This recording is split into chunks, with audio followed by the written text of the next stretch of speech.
طرف سے جنہیں غش پہ غش آ رہے تھے، لیکن بادشاہ جب امام حسین پھر کبھی غش نہ آیا، غش آیا تو آج آیا تھا جب رہا ہو رہے تھے۔ اس لیے کہ امام کو اگر غش آتا ہے تو دوسرا امام موجود ہوتا ہے۔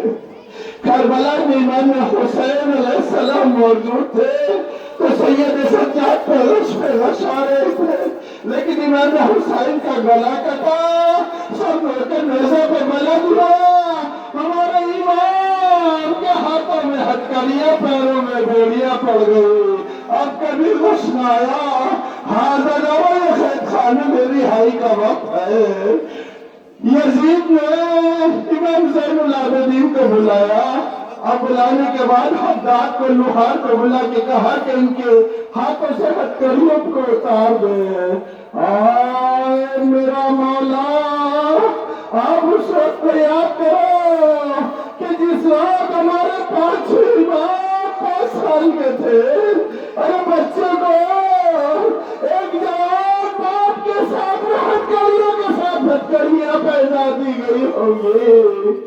اب جب امام لے کے پہنچے اس جگہ جہاں حداد ہتکڑیاں بیڑیاں کاٹ رہا تھا، تو تاریخ لکھتی ہے کہ حداد نے امام کو لکھا دیا، مولا لیٹ جائیے، میں ہتکڑیوں کی بیڑیوں کو کاٹ کے دیتا ہوں۔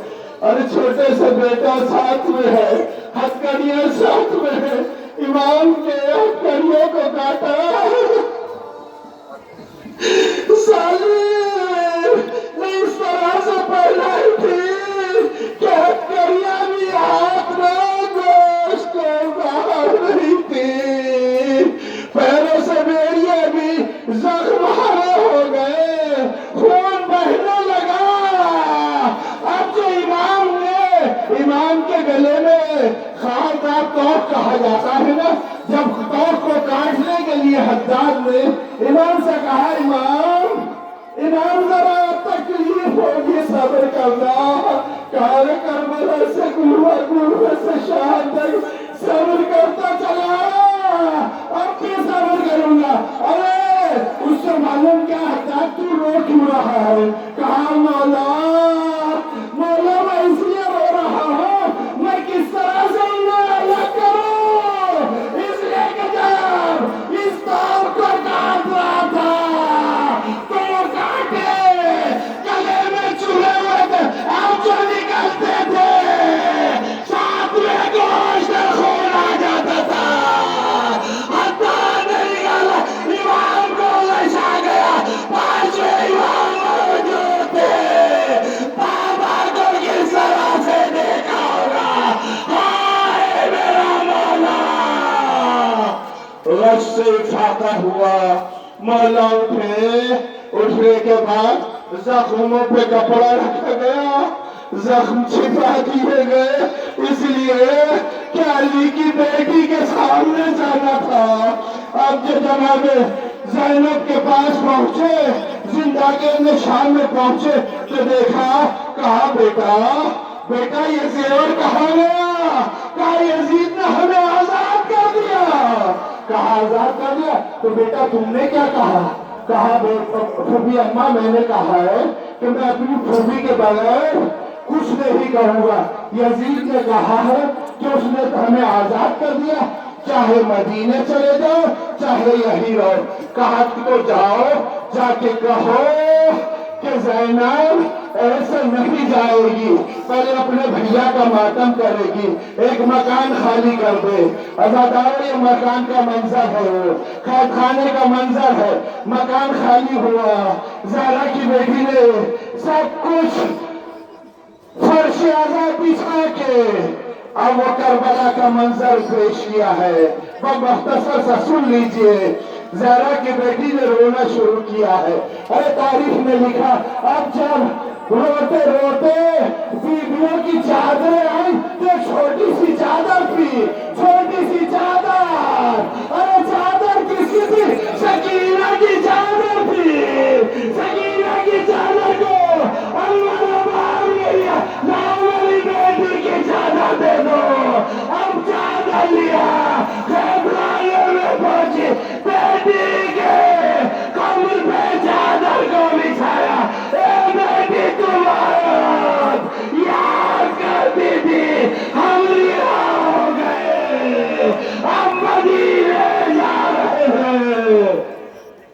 روزاداروں، مدینے کے لیے رہائی کا منظر آ گیا.